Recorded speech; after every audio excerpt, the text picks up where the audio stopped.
اعوذ باللہ من الشیطان الرجیم بسم اللہ الرحمن الرحیم الحمد للہ وکفی وسلام علی عبادہ الذین اصطفی الذین اذھب اللہ عنہم الرجس وطہرہم تطہیرا۔ قال اللہ سبحانہ وتعالی فی کتاب المجید بسم اللہ الرحمن الرحیم یا ایہا الذین آمنوا اتقوا اللہ وابتغوا الیہ الوسیلہ وجاہدوا فی سبیلہ لعلکم تفلحون۔ سامعین گرامی قدر و ناظرین، آپ کی طرف سے بارگاہ حضرت معصومہ کم صلوات اللہ تعالی علیہ میں سلام پیش کرتے ہیں۔ السلام علیکی یا فاطمۃ المعصومہ اشفعی لنا فی الجنہ ورحمۃ اللہ وبرکاتہ۔ شکر گزار اور سپاس گزار ہیں خالق کائنات کے کہ پروردگار عالم نے دوبارہ یہ فرصت اور موقع میسر کیا کہ ہم توسل کے موضوع پر مزید آپ کے سامنے اپنے عرائض کو پیش کر سکیں۔ گفتگو یہاں تک پہنچی کہ جو مسئلہ مسلم تھا، متفق علیہ تھا 7 ہجری تک، کہ تمام علماء اہل تسنن و تشیع توسل کو جائز سمجھتے تھے، اور 700 ہجری تک تمام علماء چاہے شیعہ ہوں سنی ہوں اس پر متفق تھے کہ بارگاہ خداوندی میں زندہ یا مردہ ہستی کا وسیلہ دے کر خدا سے سوال کیا جا سکتا ہے۔ ابن تیمیہ کے بعد اس سوال کو اٹھایا گیا اور اس سوال کو مزید بھڑکایا اور داغ کیا گیا محمد بن عبد الوہاب نجدی کی طرف سے۔ توجہ رہے کہ توسل کے موضوع پر جن جوابات کو ہم پیش کر رہے ہیں،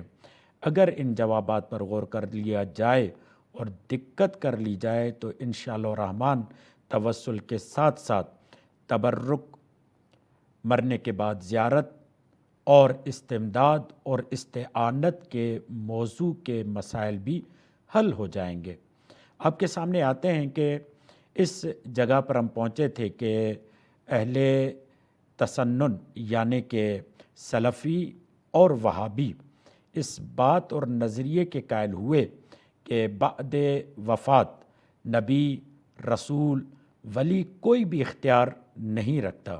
ان کے اختیارات محدود ہو جاتے ہیں، گویا کہ ان کا رابطہ دنیا سے کٹ جاتا ہے اور وہ یہاں کی دنیا کی باتوں کو نہ سن سکتے ہیں نہ دیکھ سکتے ہیں، بلکہ بعد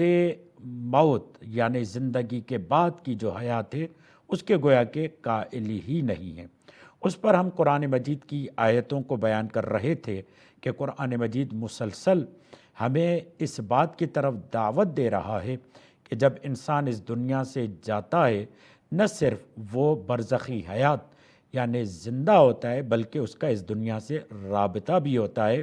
اور اس کے متعلق ہم عرائض اور روایات اور آیتیں پیش کر چکے کہ اگر وہ نیکیاں اپنی چھوڑ کر جائے جنہیں صدقہ جاریہ کہتے ہیں تو اس کے ذریعے بھی وہ دنیا سے رابطے میں رہتا ہے، اگر وہ خلف صالح اولاد چھوڑ کر جاتا ہے تو اس کے ذریعے بھی وہ دنیا سے رابطے میں ہوتا ہے، اور اس کے ذریعے اس کے اعمال میں تبدیلی بھی آتی ہے اور نیکیوں کا اضافہ بھی ہوتا ہے، اور خدا نخواستہ اگر بدی کی بنیاد رکھ کر جائے تو وہ بدی کا نتیجہ بھی اسے قبر میں ملتا رہتا ہے۔ مگر مزید آتے ہیں اس بات کی طرف کہ یہ جو دنیا کی زندگی کے بعد برزخی حیات کا مسئلہ ہے،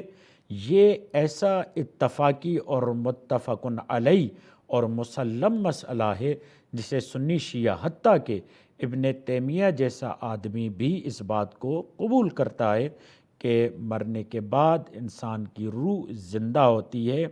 اسے اجر ملتا ہے، اسے عذاب ملتا ہے، جس میں شاید ترین مثال یہ آیت تھی کہ وَلَا تَقُولُوا، کہ تم مت کہو اس بات کی طرف کہ وَلَا تَقُولُوا لِمَنْ يُقْتَلُ فِي سَبِيلِ اللَّهِ أَمْوَاتٌ بَلْ أَحْيَاءٌ وَلَٰكِن لَا تَشْعُرُونَ، کہ یہ سورہ بقرہ کی آیت نمبر 154 ہے کہ پروردگار عالم ارشاد فرماتا ہے جو لوگ اللہ کی راہ میں قتل کیے گئے انہیں مردہ نہ کہو بلکہ وہ زندہ ہیں، لیکن تم ان کی زندگی کا شعور نہیں رکھتے۔ یہ ایسی آیت ہے جس میں سنی شیعہ جتنے بھی علماء کرام ہیں اور جس بھی مسلک سے تعلق رکھیں ان کی وابستگی اسلام سے اگر ہے تو وہ اس آیت کے تحت اور ذیل میں یہ فرماتے ہوئے نظر آتے ہیں، جیسے کہ علامہ طباطبائی تفسیر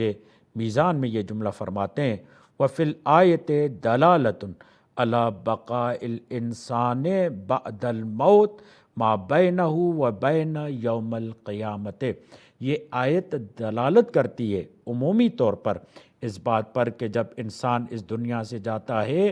اور پروردگار عالم اسے موت دیتا ہے تو وہ زندہ ہوتا ہے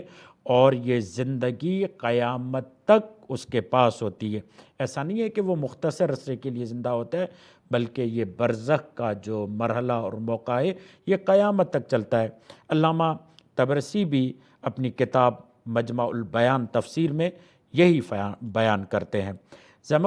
زمخشری اپنی کتاب الکشاف ان حقائق غوامض التنزیل میں ایک روایت لاتے ہیں، بڑی جالب روایت لاتے ہیں، وہ روایت آپ کے سامنے بیان کرتے ہیں۔ جلد اول میں روایت لاتے ہیں، وہ روایت یہ ہے وَعَنِ الْحَسَن، کہتے ہیں حسن بصری سے یہ روایت کرتے ہیں، ان الشہداء احیاء عند اللہ، شہداء اللہ کے ہاں زندہ ہیں، تعرض ارزاقہم علی ارواحہم، ان کی روحوں کے سامنے اللہ کی طرف سے رزق اور نعمتیں مہیا کی جاتی ہیں، فیصل الیہم الروح والفرح، جب ان کی روح اور جب وہ نعمتیں ان تک پہنچتی ہیں تو ان سے راحت اور خوشی محسوس کرتے ہیں، گویا کہ انہیں راحت و خوشی محسوس ہوتی ہے۔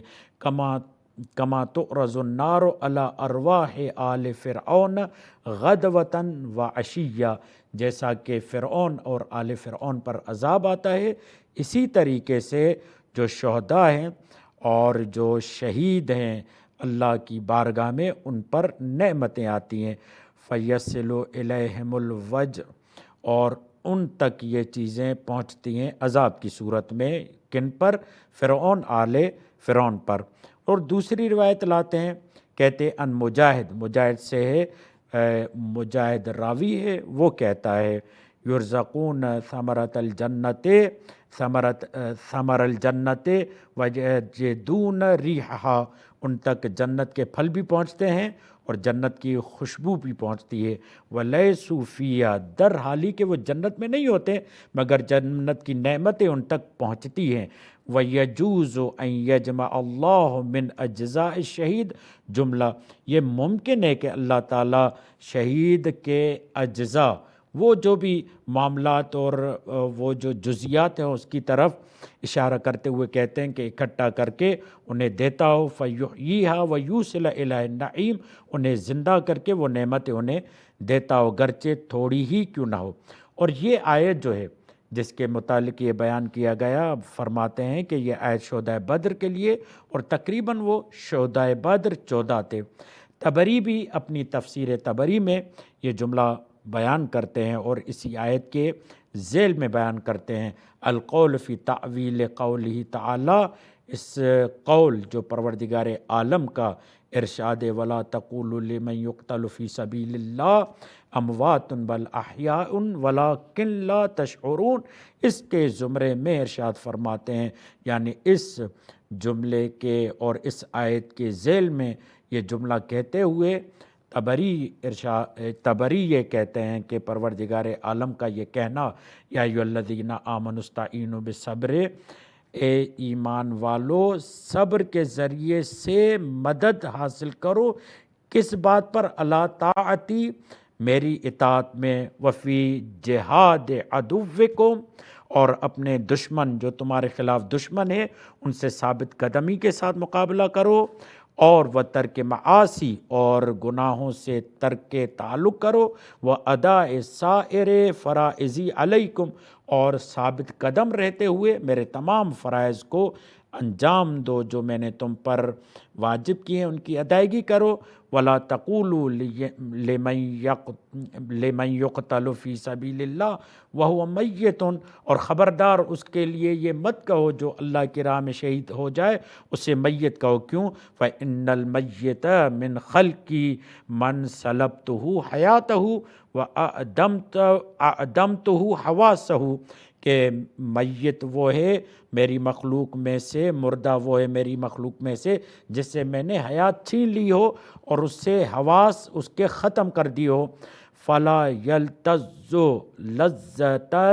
ولا یدرک نعیما، اور وہ کسی بھی دنیاوی نعمت یا کسی بھی نعمت کی لذت کو محسوس نہیں کرتا اور نہ ہی کسی نعمت کو در کرتا ہے۔ فإن من قتل منکم، بس تم میں سے جو شہید ہو جائے، قتل کیا جائے، ومن سائر خلقی فی سبیلی احیاء عندی، تم میں سے جو بھی شہید ہو جائے وہ میری بارگاہ میں حیات رکھتا ہے۔ اور حیات کا مطلب کیا ہے؟ فی حیات ونعیم وعیش ہنی ورزق سنی، اور ایسی حیات رکھتا ہے کہ جس میں خوشگوار نعمت اور خوشگوار زندگی اس کے پاس ہوتی ہے، اور وہ بلند درجے کی روزی اور بلند درجے کا رزق اسے مہیا کیا جاتا ہے۔ فرحین بما آتیتہم من فضلی وحبوتہم بہ من کرامتی، وہ خوش ہیں اس پر جو میں نے انہیں اپنے فضل و عطا سے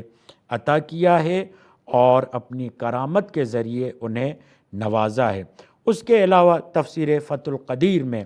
امام شوکانی بھی یہ جملہ کہتے ہیں کہ شہید زندہ ہیں اور اللہ کی بارگاہ سے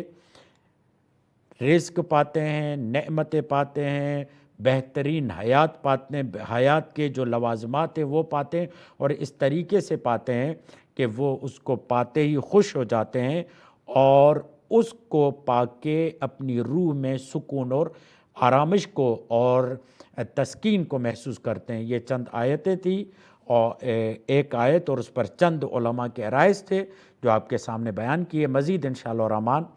دوسرے سیکشن میں مزید آیتیں اور علماء کے اقوال آپ کے سامنے بیان کیے جائیں گے۔ والسلام علیکم ورحمۃ اللہ وبرکاتہ۔